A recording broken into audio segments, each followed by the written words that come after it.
Nous connaissons tous ce fameux love bombing, ou en français on pourrait dire le déferlement d'amour, n'est-ce pas? Vous savez, ça va être les cadeaux, les soirées, tout ça. Alors maintenant, j'ai une question pour vous, et une question qu'on m'a posée en fin de compte, et c'est, comment est-ce que les narcissiques fauchés font-ils pour pratiquer le déferlement d'amour? Parce que est-ce qu'un narcissique fauché qui peut pas payer les restaurants, les voyages, machin, etc., est-ce qu'il peut pratiquer ce fameux déferlement d'amour? Et la réponse, c'est oui. Parce que sans ça, je vous ferai pas la vidéo, vous vous imaginez bien.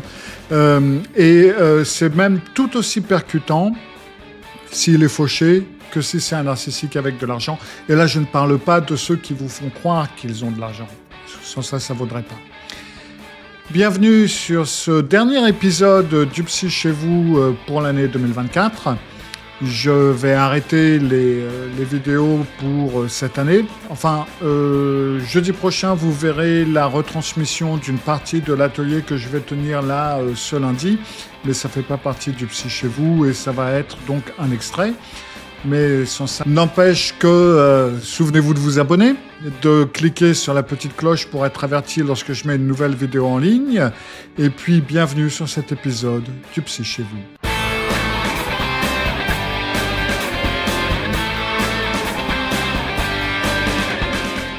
Alors oui, on a une vision un petit peu stéréotypée de ce déferlement d'amour. Ça va être les dîners au restaurant, les voyages, les fleurs, les cadeaux, etc. Et c'est aussi relativement genré. C'est un homme narcissique avec de l'argent va vous couvrir de largesse, de cadeaux, de fleurs, etc. Mais en fin de compte, c'est dangereux, même très dangereux, d'avoir cette vision un petit peu unidimensionnelle de ce déferlement d'amour, parce que vous risquez, en fin de compte, de passer à côté. Une personne qui n'a pas beaucoup d'argent peut parfaitement pratiquer le déferlement d'amour. Et le risque est que donc du coup, vous n'allez pas le reconnaître parce que vous allez vous dire il m'invite pas à des dîners luxueux, machin, etc. Il me fait pas de cadeaux, donc c'est bon quoi. Mais non, le déferlement d'amour, c'est plus que ça. D'ailleurs, c'est quelque chose qui est utilisé par différentes sectes et certaines de ces sectes, du genre Hare Krishna, ils n'ont absolument pas les moyens ou l'argent de vous faire croire que vous allez avoir, etc., etc. Donc, du coup, le déferlement d'amour, c'est plus que ça. C'est une phase d'idéalisation du sujet, donc vous, et de séduction. Et c'est typiquement une période où la personne va rencontrer, donc vous allez rencontrer quelqu'un de nouveau et vous apprenez à vous connaître, à le connaître. Et pour comprendre le déferlement d'amour, il vous faut aussi comprendre notre propre vulnérabilité par rapport à ce fameux déferlement d'amour. Parce que même si le narcissique n'a pas beaucoup d'empathie, et en fin de compte, il y en a un à secouer de tout le monde. Une fois la relation établie, ils ont quand même le don de lire les gens. Bon, pour être franc, c'est pas très difficile, c'est pas non plus quelque chose de très évolué, mais ils sont très basés sur comprendre ce que les autres veulent, ce que les autres désirent, ce que les autres ont besoin. Et c'est d'ailleurs pour ça que ce sont des excellents vendeurs, d'ailleurs. Et une grande partie de ce qui se passe dans ce fameux déferlement d'amour, c'est là où il va voir ce qu'il doit vous donner et ce qu'il faut faire pour vous attirer. Alors, le stéréotype des cadeaux, dîners, voyages, etc., c'est quelque chose qui reçoit beaucoup d'attention parce que c'est très visible. Ça correspond à ces fameux contes de fées existants. C'est ce qu'on peut voir dans les films, sur Instagram, etc., etc. Donc, et ça fonctionne pour toute personne qui a de l'argent. Voilà quoi. Mais le narcissique qui pratique ce déferlement d'amour, il peut aussi comprendre le reste, toute autre chose. Cette personne peut découvrir que votre vulnérabilité, elle concerne le partage émotionnel. Donc, ils vont partager des sentiments avec vous. Ou il peut découvrir que votre truc, ça va être les œuvres caritatives, l'altruisme, machin, etc., etc. Donc là, il va prétendre être un donateur pour telle ou telle cause. chose, ou il peut même aller s'y impliquer directement d'ailleurs, hein, pendant un certain temps en tout cas. Autre chose, ça peut être que pour vous, la famille, c'est important, donc ils vont parler de leur famille unie ou de l'importance de la famille, d'être ensemble, etc. Et en fin de compte, les choses que le narcissique va vous dire ne sont peut-être même pas vraies, hein, mais en le disant, il va trouver son chemin vers vous. Il va très rapidement voir que, ah, là, je suis en train de faire fausse route. Voilà. Donc on corrige un petit peu et voilà. Et donc ça va être une des méthodes d'utilisation et ça n'implique pas nécessairement de l'argent ou des voyages ou ce que vous voulez. Une autre façon dont le déferlement d'amour fonctionne va être par l'intensité dans la relation. Alors, beaucoup de gens, hein, particulièrement ceux qui ont eu des parents narcissiques ou un parent narcissique, on n'a pas été très vus, beaucoup vus dans notre enfance, hein, pendant notre enfance et notre jeunesse. Alors là, je dis on parce que je m'inclus là-dedans. Donc, quand quelqu'un prête attention à nous, eh ben, ça attire notre attention. Et surtout si on ressent que cette personne est attirée par nous. Hein. En fin de compte, on n'est pas fait de bois non plus. Et ces personnes peuvent être très présentes. Hein. Le narcissique peut être très présent. Alors, c'est pas le genre de personne qui va vous envoyer 50 messages à l'heure et vous mettre en colère, et se mettre en colère si vous répondez pas. Ça, c'est plus tard. Mais ils vont être présents avec des bonjours, des bonnes nuits, des comment ça va, comment passe tes journées, je pense à toi, tu ne me quittes pas une seconde, les photos de ce qu'il fait ou de ce qu'il a vu, ou partage de photos de la veille quand on était ensemble. Et pour tout ça, vous n'avez pas besoin d'argent. C'est tout simplement performatif. Et ça, ils peuvent le faire pendant suffisamment de temps pour vous séduire. Et en fin de compte, c'est séduisant. Hein. Et cette intensité, c'est justement la partie la plus convaincante de ce déferlement d'amour. Et bien entendu, alors des fois, ça va s'accompagner de choses coûteuses comme des cadeaux, des repas, etc. Mais pas nécessairement. Des fois, ça peut être juste l'intensité. Donc, si vous êtes quelqu'un et vous vous dites, moi, les déferleurs d'amour, ça se dit pas trop. Bon, on va dire les love bombers. Hein. Moi, les love bombers, je vais m'en méfier un petit peu. Si quelqu'un veut m'emmener dans des endroits chics, je vais les voir venir. Hein. Au lieu de ça, il vous faut plutôt aussi penser que si quelqu'un fait quelque chose de plus simple, un petit pique-nique sympa, vous amener au McDo du coin, ou cueillir des fleurs au bord de la route, ou vous préparer un petit dîner à la maison, même si ces gestes peuvent ne pas sembler grandioses, ça peut faire partie d'un déferlement d'amour. Alors, c'est pas n'importe qui va vous faire la cour, vous allez vous dire déferlement d'amour, attention, barre-toi. Mais c'est par rapport à cette intensité. Vous ressentez que c'est quelque chose qui vraiment est un matraquage, un petit peu comme quand vous entendez une chanson qui est extrêmement mauvaise, mais vous l'entendez à la radio constamment ou quasi constamment et vous finissez par vous dire en fin de compte, elle n'est pas si mal, et vous finissez par acheter le disque. Donc ça, c'est un petit peu la même chose. Le déferlement d'amour, c'est pas tout simplement d'être comme on est, et même si c'est une personne simple qui vous invite à un pique-nique et qui aime cueillir des fleurs, pourquoi pas? Mais ça fait partie de cette avalanche, en quelque sorte, d'attention, de focalisation intense sur vous.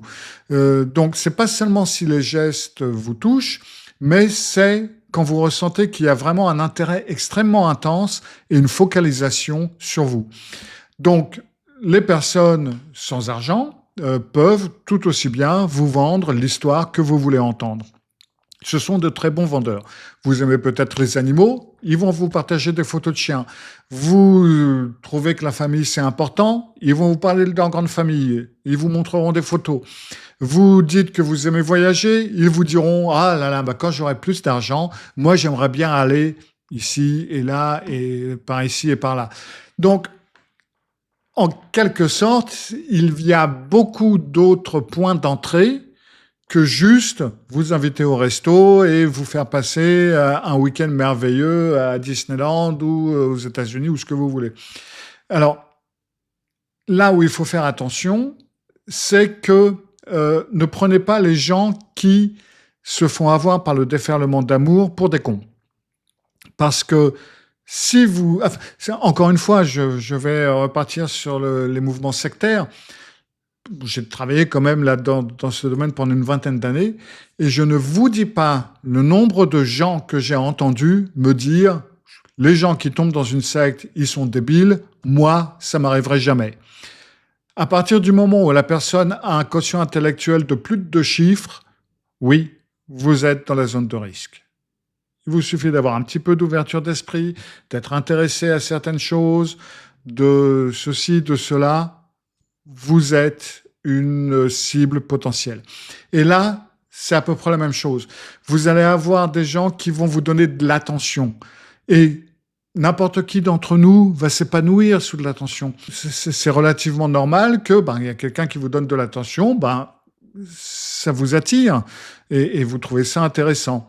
Par une attention accrue, une attention à vous en tant que personne, des petites intentions pour tout, aux petits soins pour vous, pensez à vous, vous envoyez des photos, des messages, des bisous, des petits cœurs, etc. Et tout ça, ça fonctionne parfaitement en tant que déferlement d'amour.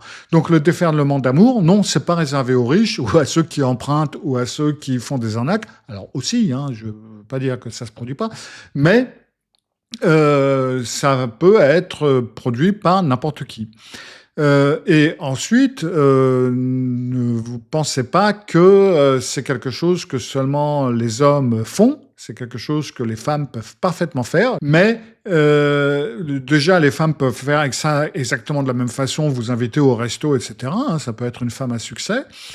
Et ça peut également être justement toutes ces intentions, toutes ces petites intentions, être autour de vous, vous admirer, vous faire des bisous, vous dire t'es beau, t'es intelligent, etc. Je veux dire, pour certains d'entre nous, avec une certaine expérience, ça arrive à un moment où on va se dire là, il y a un truc qui cloche, mais pour la plupart d'entre nous, pourquoi pas. Donc, ne vous laissez pas piéger par les stéréotypes, parce que les stéréotypes, c'est beaucoup plus large que ça. Et ça n'est pas réservé, donc, déjà, c'est pas seulement les hommes. Et deuxièmement, ce n'est donc pas seulement les personnes qui utilisent beaucoup d'argent ou qui sont grandioses. Ça va plutôt être le style du narcissique grandiose, mais vous pouvez avoir le narcissique victimaire.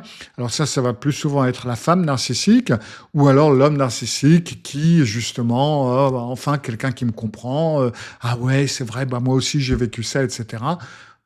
Voilà, ça fonctionne. Donc, les narcissiques qui vont pratiquer le déferlement d'amour en jouant sur la pitié, sur la culpabilité, sur d'autres manipulations, ils vont se victimiser, etc. Tout ça, ça existe également. Donc, le déferlement d'amour, c'est une expérience qui va n'épargner personne. Aucun d'entre nous ne peut se dire exempt de ce risque. Ça peut vous tomber dessus par n'importe qui, à n'importe quel moment. Ce qui est important, ou la chose la plus importante, c'est de vous connaître. C'est important de se connaître soi-même et de comprendre quelles sont les choses qui vous attirent, quelles sont les choses qui tirent un petit peu sur votre cœur, qui peuvent vous amadouer, quels sont vos points sensibles. Et donc, d'être attentif à est-ce que c'est quelqu'un qui est honnête ou est-ce que c'est quelqu'un qui est en train de jouer sur ma corde sensible? Et ça, alors on ne s'en rend pas compte au début, parce qu'encore une fois, il ne faut pas tout dire, voilà, il est gentil envers moi, donc c'est sûrement un narcissique. Donc laissez passer le temps, mais restez quand même conscient et restez objectif en vous disant, on va attendre un petit peu avant de s'emballer, on va voir si ça tient, on va voir si c'est vrai, on va voir s'il y a des contradictions. Parce que pour un narcissique, à partir du moment où il commence le déferlement d'amour et un petit peu après, vous allez voir qu'il y a des contradictions. Vous allez voir qu'il y a des comportements qui ne vont pas cadrer. Et là, vous pouvez vous dire, OK, là, ce n'était pas une personne qui avait tel et tel intérêt ou qui était intéressée en moi, etc. Mais là, il y a un déferlement d'amour. Donc, du coup, on laisse tomber. Alors, dernier détail, les déferlements d'amour ne sont pas seulement la force des narcissiques, mais ça peut aussi être la preuve que quelqu'un qui est pas sûr d'elle, une personne qui n'est pas sûre d'elle, et qui en met un peu trop pour essayer de vous conquérir. Donc, c'est pour ça que je dis, prenez le temps de voir et de faire les recoupements pour voir si c'est vraiment honnête ou s'il y a anguille sous roche. Voilà. Donc maintenant, vous savez que même les narcissiques fauchés peuvent être dangereux et que le déferlement d'amour, ça peut être tout le monde. J'espère que vous allez faire attention à vous et je vous dis à l'année prochaine pour un prochain épisode. Et puis, joyeux Noël, bonne année et à l'année prochaine. Au revoir.